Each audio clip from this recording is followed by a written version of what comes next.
Hey YouTube, and welcome back to my kitchen. Today I'm going to be trying a recipe I've been waiting several weeks to try. I'm super excited. I've been having a little bit of a sweet tooth lately, and so today we're going to be making chocolate pudding pie. I'm actually getting this recipe from Roots and Refuge blog. Yes, the same Roots and Refuge that has their own YouTube channel. I'll put a link to the recipe and to their channel in the description below. I've been a huge fan of theirs for going on 2 years now. I found them during COVID and I haven't looked back since, so I'm really excited to share this with you. I'm expecting it to turn out well, so let's go ahead and go over the ingredients. For this recipe, we're going to need 1 pie crust. If you know how to make your own pie crust, feel free to do that. That is not my forte yet. I'm still learning, so I'm using a store-bought pie crust this time. We're going to need a 1/2 cup of cocoa powder. I'm not sure how much is in both of these, so I hope collectively I have at least a 1/2 cup of cocoa powder. We're going to need a 1/4 cup of cornstarch as a thickener, a 1/4 teaspoon of salt, 3 egg yolks. I'm going to separate the yolk from the white, and if you want to use the whites to make meringue for the topping, you can do that.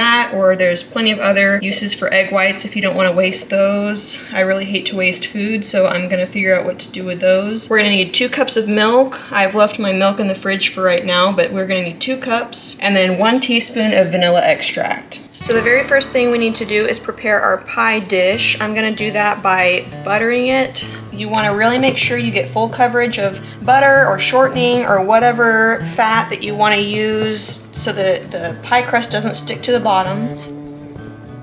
And I'll also go ahead and do the sides as well, because I know the pie crust will come up the sides a little bit and I do not want any sticking whatsoever. If you've seen my quiche video that I posted recently, same exact process that we're going to do for this, we did for that. We're going to butter the pie dish, put the crust in there, put some parchment paper on top of the crust, and then weigh it down with, I think I'm going to finish off the coffee grounds I have. You can use rice or beans, or they have pie weights that they sell if you've got those. I think that's about enough. When working with store-bought dough, you really want to make sure that you follow the instructions on how long to warm up the dough before you start working with it. If you just take this straight out of the freezer or the fridge, it's going to be really hard to work with. It's not going to be very pliable, and so you want to make sure that you give it, if you've just taken it out of the fridge like I've done, you want to make sure you give it about 30 minutes to kind of come up to room temperature a little bit more. This is still a little bit chilly, but it's easy for me to work with, so that's really what matters. I'm going to go ahead and unroll it to my best ability and lay it down in the pie pan as evenly as I can get it. Make sure you get a nice flat bottom. You don't want any air pockets. And then I'm going to go ahead and flute the edges just to kind of make it look a little bit better.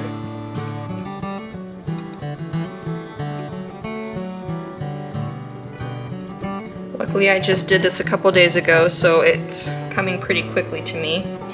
And that looks pretty good, so I'm going to go ahead and grab some parchment paper and my coffee grounds to weigh this down. Now the point of the parchment paper is to protect the pie crust from getting imprinted or getting any of your weights stuck into the pie crust, so I don't really want coffee flavored pie crust. So I'm going to try my hardest to make sure all of the bottom and the sides where the coffee will touch is covered by the parchment paper. And I actually don't have much of this left, so I'm going to use what I have and probably supplement with a little bit of rice. I don't think that's going to be enough to weigh it down very well. I'm just going to finish off this bag of rice. I am making rice tonight with dinner, but I have a whole nother full bag of rice, so I'm not too worried about it. Looks like this rice only has about 9 days left on the day anyway, so I need to go ahead and use this up. Alright, this looks alright. So I'm going to go ahead and pop this in the oven. I've preheated my oven to 450 degrees. I'm going to bake this at 450 for about 10 minutes or until the edges are golden brown. And then I'll take this out and let it cool, and I'll go ahead and get started on the pudding part. Now before I actually start compiling all of my ingredients and getting everything measured out, I want to make sure that my cocoa powder is not super clumpy. This one in particular, I know is a little bit old, so it's got a lot of clumps down at the bottom, so I'm going to go ahead and get these sifted out. I don't have a real sifter, so I'm going to be using this, I'm not sure what it's called, I call it a strainer, but I use this for a lot of purposes. I defrost shrimp in it in the sink. I can use it to sift things, and it's just a really useful tool. So I'll go ahead and measure out about a half a cup of cocoa powder. Of course, this will end up being more than half a cup because these clumps will spread out and make it more voluminous. At this point, my husband gave me a call to let me know he's on his way home from work, and we like to chat while he's on the road. He works pretty close to home, so he'll be home in about 10 minutes, but I'm gonna go ahead and switch to a voiceover and get this sifted through my strainer and measured out so that I know how much I've got already, and I end up needing just a little bit more. Notice how I'm spooning it back into my measuring cup. You don't want to dip your cup into the already sifted flour or cocoa powder or anything like that because it will reclump it. Since I know my husband's on his way home, I know I need to go ahead and switch gears and start dinner. And for dinner tonight, I'm going to be making baked salmon with rice pilaf and asparagus. So to start the rice pilaf, which is going to take the longest amount of time, I am dicing up an onion and mincing some garlic so that I can add these quickly to my pot when I'm ready.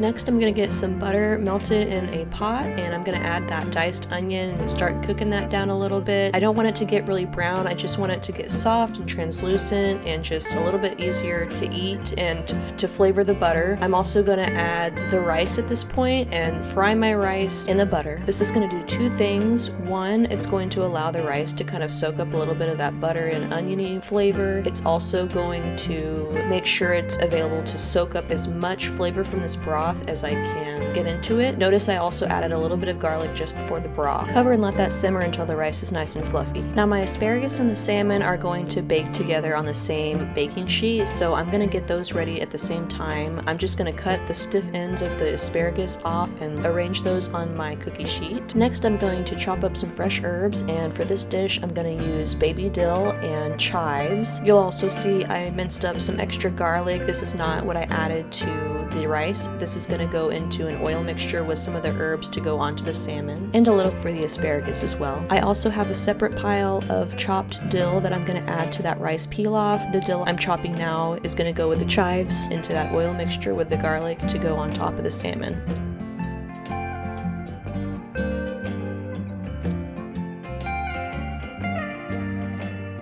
Finally, I'm going to slice some lemon, and this is just going to lay right on top of the fish.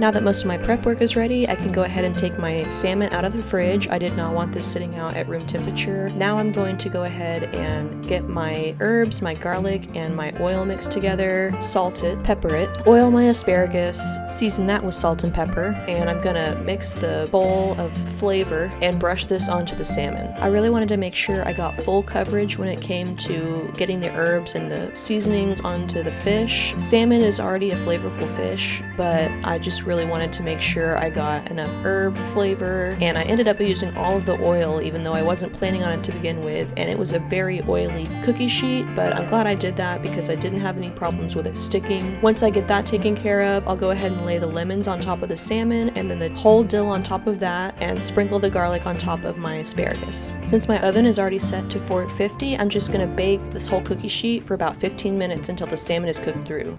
Time to check on my rice, and it's almost done, so I'm gonna go ahead and add my frozen peas and carrots. I'm finishing off a bag of frozen peas, and I'm making sure I'm getting enough extra nutrition and flavor into the rice by adding a fresh bag. It's not a whole bag, but I just wanted to make sure I had plenty of peas and carrots. Salt and pepper to taste, and this is also when I add that dill that I chopped earlier. By the time the salmon and asparagus are done in the oven, this should be ready, and the peas and carrots should be nice and warm. Don't forget to taste your food as you're cooking. The chicken stock that I make is low sodium, so I ended up needing to add a little bit more salt here. Once I'm satisfied with the flavor, I'm going to add just about a tablespoon of butter for the mouthfeel and just to give it a little bit of creaminess. The salmon and asparagus were done right at 15 minutes, and doesn't that look so beautiful? My rice pilaf ended up really great. This was my first attempt and I was really happy with it. Here's what the finished plate looks like, and in just a second we'll jump back over to the pie to finish that. In my bowl with the measured out cocoa powder, I'm going to go ahead and add my cornstarch, my sugar, and the eggs and get that well mixed.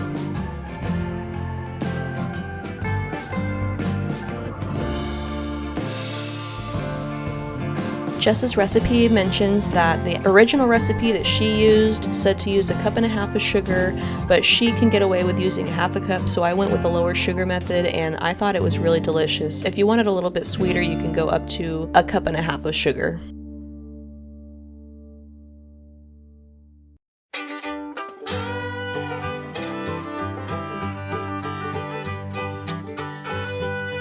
At this step, when you're mixing everything together, the eggs will kind of make it clump up a little bit. Don't worry about that. If you follow the instructions later on in the recipe when you're adding the milk, that should solve any clumping issues.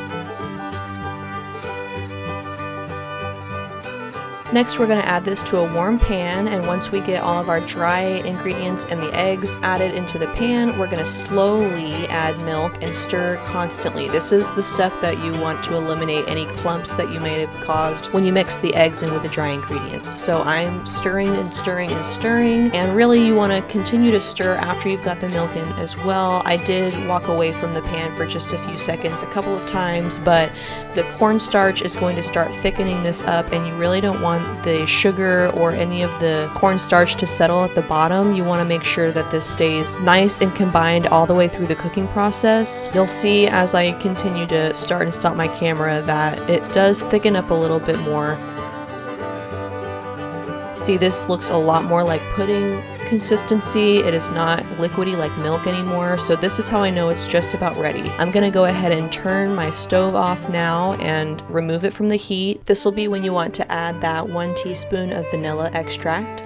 Let it cool for a few minutes before I add it to my pie crust. Or honestly, it's delicious just as it is right now, so you could serve it as pudding if you don't want to make the pie.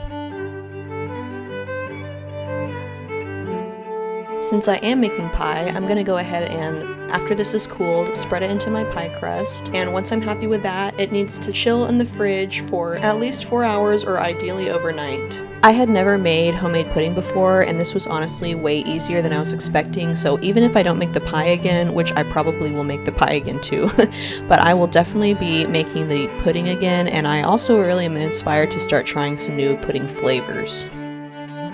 Since I got done with the pie so late at night, I went ahead and made the whipped cream the next day.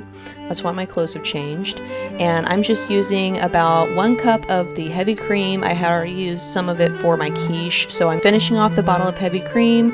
I've added about 1/4 cup of sugar and some vanilla extract, and I'm just going to beat that on high speed until I've made my whipped cream. Can't forget to give the pups their fair share, and also the cat. Finally, it's time to top the pie with the whipped cream. If you made meringue with those egg whites, you would put that on here instead of the whipped cream, but I thought whipped cream would be better. I'm not really a meringue person, and I think that you're really supposed to bake meringue, so I just left this an unbaked pie, and we had it after dinner the day that I topped the pie, and it was really delicious. It was not too sweet. The recipe says you can use dark chocolate or milk chocolate. I used milk, and for us, it was just right. So I really hope that you enjoyed this video. If you did, give me a thumbs up and let me know in the comments. Let me know if you've got any suggestions for future recipes you'd like to see, and if you're new around here, I'd appreciate you subscribing to check out some of my other videos. Thanks, and I'll see you next time. Bye, guys.